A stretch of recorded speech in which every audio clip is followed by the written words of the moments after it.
De oficialização de linguagem neutra na Argentina até ataque racista em Portugal contra filho de Bruno Gagliasso e Giovanna Eubank. Se liga no Top 5 da semana.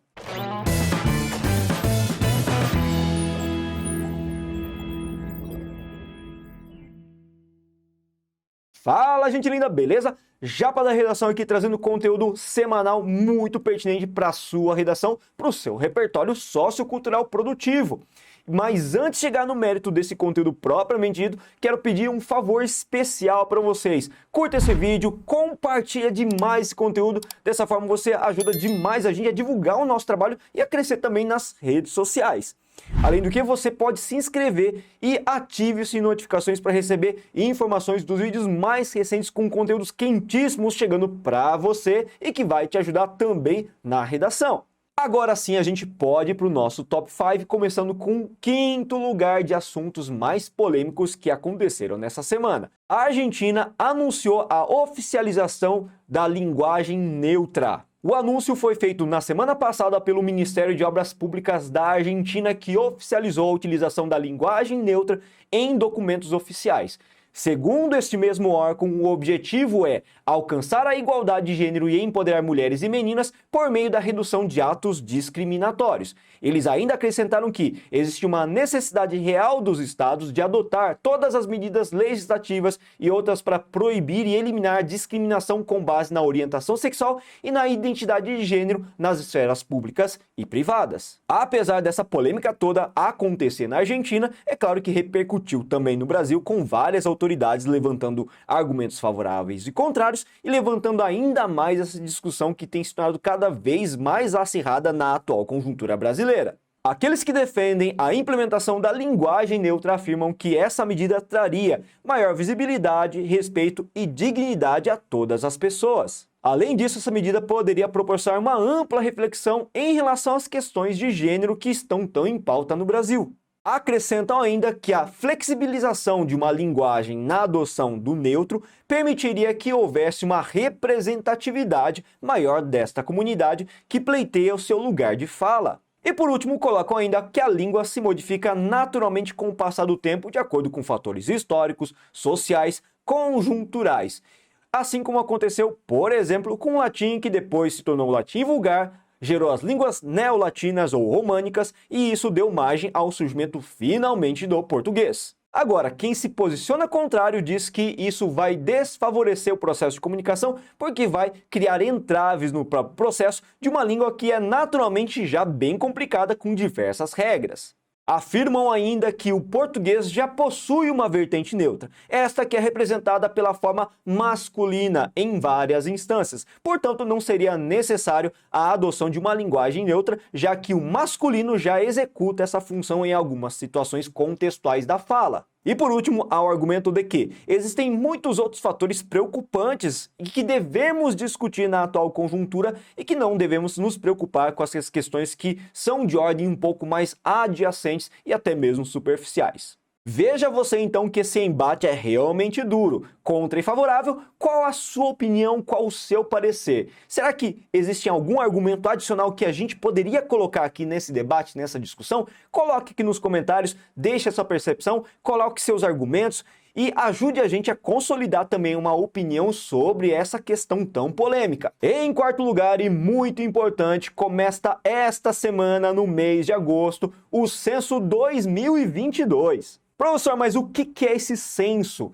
Nada mais é do que uma coleta de dados e informações para traçar o perfil do povo brasileiro. Ele verifica questões que envolvem gênero, etnia, distribuição etária, condição social, entre tantos outros fatores extremamente relevantes para nós traçarmos o perfil do brasileiro em suas várias dinâmicas e esferas, assim como especificidades. Só para ter uma ideia, a partir dos dados coletados pelo censo, pela informação que a gente tem sobre a quantidade, por exemplo, de pessoas vivendo sem condições sanitárias, eu posso adotar políticas públicas que vão interferir diretamente nessa situação, melhorando a condição de vida dessas pessoas. Sendo assim, o censo é uma ferramenta extremamente importante para aferir as características dos brasileiros e as condições mais deficitárias que cada região tem para assim adotar políticas públicas efetivas no combate a esses problemas. Infelizmente, o censo não foi realizado em 2020 e excepcionalmente está sendo realizado neste ano. Haja vista que nós passamos por diversos entraves em 2020, como foi o caso da pandemia e depois como foi o caso de corte de verbas destinado a essa pesquisa. Mas, finalmente, em 2022, nós temos a realização desse elemento de aferição de dados que é muito pertinente. O último censo aconteceu em 2010. E olha que interessante falar um pouquinho do processo histórico do desenvolvimento do censo no Brasil, tema esse que pode ser recorrente na sua redação por conta de toda essa polêmica levantada de 2020 a 2022 sobre a execução ou não dessa pesquisa. A primeira tentativa de se estabelecer um recenseamento, um levantamento do perfil do brasileiro no Brasil, aconteceu no ano de 1872, com o Censo Geral do Império. Só que nessa época, obviamente, não havia tantos recursos tecnológicos capazes de promover uma aferição mais pertinente, mais exata ou mais precisa, só que foi uma primeira tentativa e isso já foi bem bacana. E somente em 1940, com a criação do IBGE, do Instituto Brasileiro de Geografia e Estatística, que nós temos a realização do 5º Recenseamento Geral do Brasil, e a partir desse momento, o censo começou a ser efetivado no intervalo de 10 em 10 anos. E atualmente o questionário básico conta com cerca de 26 questões que fazem uma aferição, uma investigação a respeito de questões como gênero, faixa etária, religião, cor de pele ou etnia, entre inúmeros outros fatores para reconhecer essa tamanha diversidade do Brasil. E nesse ano de 2022, estima-se que os recenseadores investiguem cerca de 78 milhões de domicílios. Cara, é muita gente! E vale lembrar novamente que ele é muito importante justamente para nós termos uma aferição do perfil do brasileiro para a adoção de políticas públicas efetivas no combate a diversas problemáticas que são setorizadas muitas vezes. Então, esse tema de redação pode ser muito bem vinculado, de repente, a uma proposta de intervenção. Imagina que da hora colocar o censo como uma proposta de intervenção, porque ela estimula a aferição de dados pertinentes para a adoção de políticas públicas interventivas no combate ao problema do eixo temático abordado no tema que você vai fazer no Enem 2022. E em terceiro lugar, cumprindo a nossa função social de informar, nós temos que noticiar um pouquinho sobre os riscos da varíola dos macacos ou da monkeypox. No dia 25 de julho, a OMS decretou estado de emergência sanitária internacional por conta dos avanços dessa doença. Trata-se de uma zoonose viral, ou seja, transmitido de um animal para o homem, e o maior transmissor não é o macaco, e sim o rato. Portanto, toma cuidado antes de sair matando um macaquinho por aí, porque ele não é um transmissor dessa doença. E a transmissão entre os humanos acontece principalmente com um contato muito próximo com os fluidos corporais de uma pessoa que tem algumas feridas cutâneas. E esses fluidos corporais podem ser expelidos em algum momento na roupa de cama, em algumas superfícies. E uma pessoa saudável que tenha contato com essas superfícies contaminadas pode sim contrair a varíola dos macacos. E cabe um alerta especial: a maior parte dos contaminados por essa doença tem sido homens gays. Só que antes de qualquer coisa, a OMS alerta: não se trata de uma doença sexualmente transmissível e não se trata de uma doença que vai atingir exclusivamente o grupo. Portanto, cuidado com a estigmatização em relação a doenças como essa. Vamos lembrar que esse grupo já sofreu demasiadamente na década de 80 por conta da AIDS e por conta da estigmatização violenta das doenças sexualmente transmissíveis, e até hoje isso acontece, hein, gente? Vale lembrar ainda que esse tema está presente na nossa plataforma de correção de redação, falando sobre os estigmas associados às doenças sexualmente transmissíveis que precisam ser combatidas a todo custo. E dados os riscos de preocupação sanitária em relação a essa doença, os Estados Unidos decretou estado de emergência sanitária com cerca de 7.100 casos já confirmados. No Brasil, até o presente momento, no instante em que eu gravo, dia 5 de agosto, nós temos cerca de quase 2.000 casos confirmados, fora as situações de subnotificação que podem aumentar exponencialmente esse número ainda. E olha só que pertinente a gente discutir isso. Eu vejo que muitos médicos e sanitaristas apontam que essa doença não tem os mesmos riscos da Covid e que é pouco transmissível, facilmente contida e que tem vacina. Mas isso me faz lembrar, sabe do quê? De 2020, quando a Covid chegou no Brasil e muita gente afirmava que se tratava de uma gripezinha, você lembra? E olha só o que aconteceu com a Covid e até hoje é uma preocupação muito grave no Brasil e no mundo. E você, o que você acha? Será que a gente vai ter de novo a situação de lockdown? Será que essa doença vai exigir da gente algumas medidas protetivas mecânicas, como máscara, como algum tipo de asepsia? Cara, deixa nos comentários e ajuda a enriquecer a nossa discussão também sobre as suas preocupações. E em segundo, noticio aqui algo muito triste para nós brasileiros. Na madrugada do dia 5 de agosto, sexta-feira, Jô Soares faleceu no Hospital Sírio-Libanês com seus 84 anos. José Eugênio Soares, o nosso querido Jô, nasceu no Rio de Janeiro no ano de 1938. E ele começou a sua carreira apenas com 18 anos na Rede Record, num programa chamado Praça da Alegria. E de lá pra cá ele não parou mais, fez muito sucesso transitando entre essas diversas emissoras que sempre lutavam para ter ele no seu espaço. E olha que legal, além de humorista, apresentador, dramaturgo, ele também era escritor.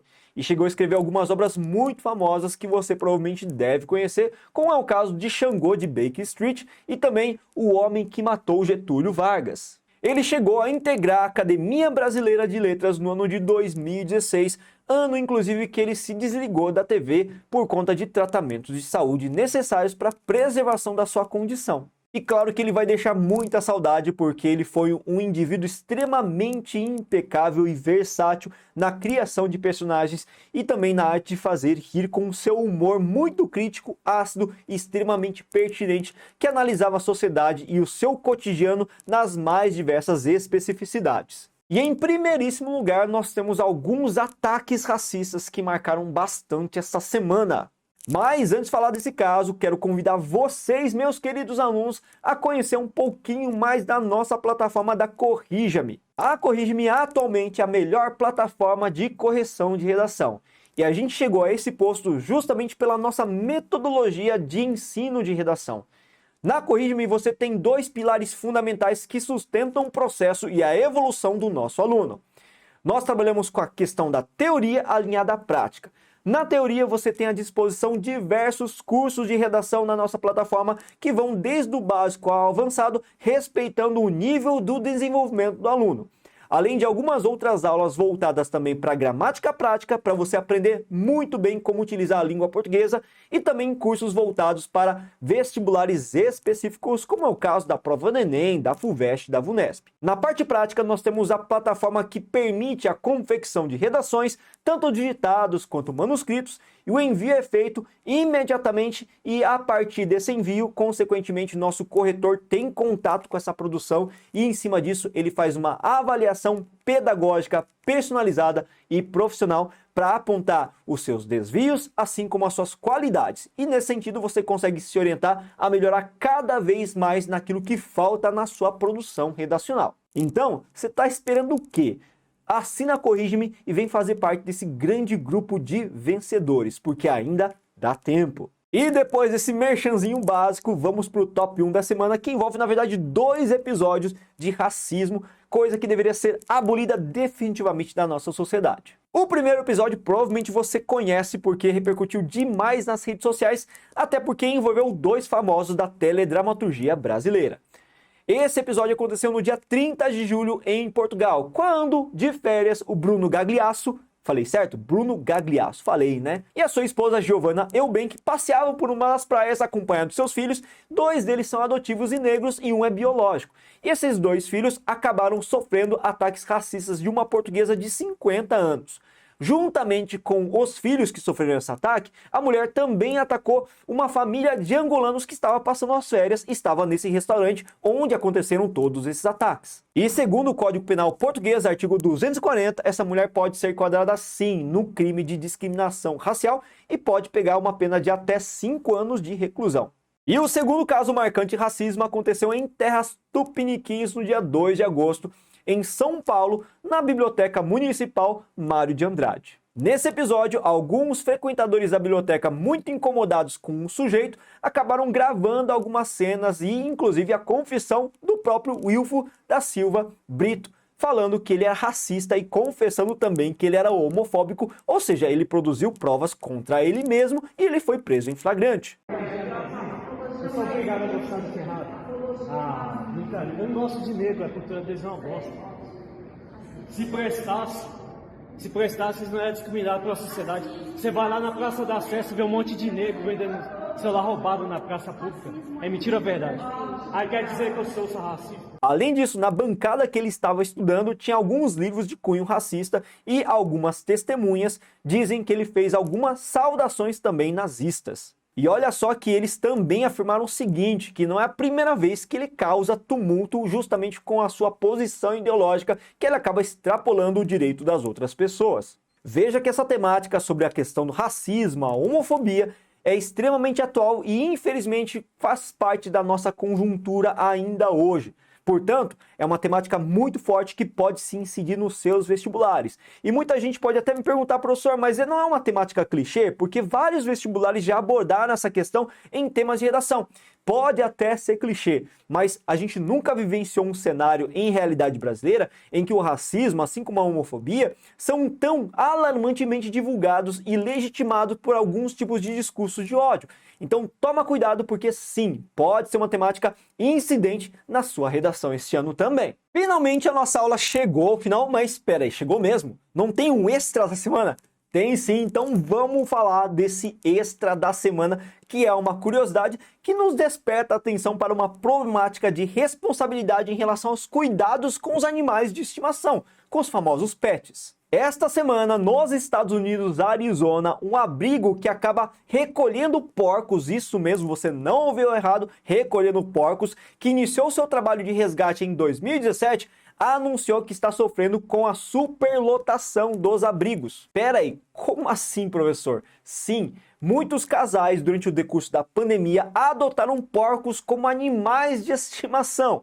E como esses animais começaram a crescer demasiadamente e os custos para a manutenção dos porcos é relativamente grande como pet, então eles decidiram se livrar desses animais mesmo, doando para essas instituições. Só para você ter uma ideia, essa moda ainda não pegou no Brasil, mas existem alguns casos que chamam bastante atenção, como essa situação da professora Rosângela que vive em Peruíbe. Ela comprou um porco com a justificativa ali dos vendedores que era um mini porco, mas a criatura foi crescendo e atualmente conta com seus 250 quilos e consome cerca de 5 quilos de ração e legumes por dia. Ou seja, é um negócio pesado para você sustentar, né? Você não está engordando para comer na ceia do Natal, então é um negócio muito pesado para você sustentar de fato e os custos são relativamente altos, ainda mais associado ao aumento dos produtos alimentícios no decorrer desse processo todo de inflação e de pandemia. Mas nem sempre ter um porco como pet em casa é sinônimo de fato de dívidas, de necessidades financeiras. Veja esse caso interessante da famosa Picasso. Já ouviram falar da Picasso? O nome é bem sugestivo, mistura porco com Picasso, um dos maiores artistas cubistas da história da nossa arte. Essa porca, gente, existe e ela vive na África do Sul.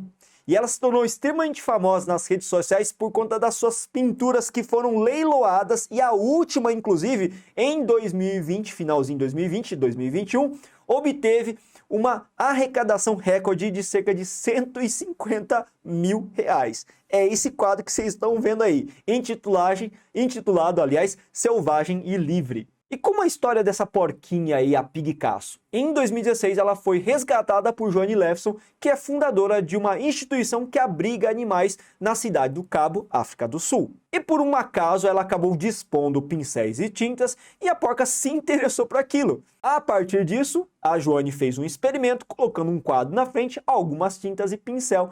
E em troca de comida, de algum estímulo alimentar, essa porquinha Picasso começou a pintar. Resultado, o quadro mais caro feito por um animal leiloado e comercializado é da Picasso, feito em 2020. Felizmente, esse valor vai ser convertido para a própria instituição que ela acaba administrando para poder ampliar a estrutura, fazendo com que haja mais espaço para abrigar cada vez mais animais abandonados. Professor, mas o que isso tem a ver com redação? Gente, tem tudo a ver com redação. Sabe por quê? Porque cada vez mais famílias brasileiras têm adotado animais, têm feito a adoção de um cachorro, de um gato, filhotinho, e não fazem ideia dos custos que esse animal dá, da estrutura e da atenção que ele exige. Consequentemente, quando crescem, acabam se livrando desses animais. É o que aconteceu, por exemplo, no Arizona, registrado por esse assunto que a gente levantou aqui. Então veja que é uma polêmica bem pertinente e nós temos justamente essas temáticas que envolvem abandono de animal na nossa plataforma.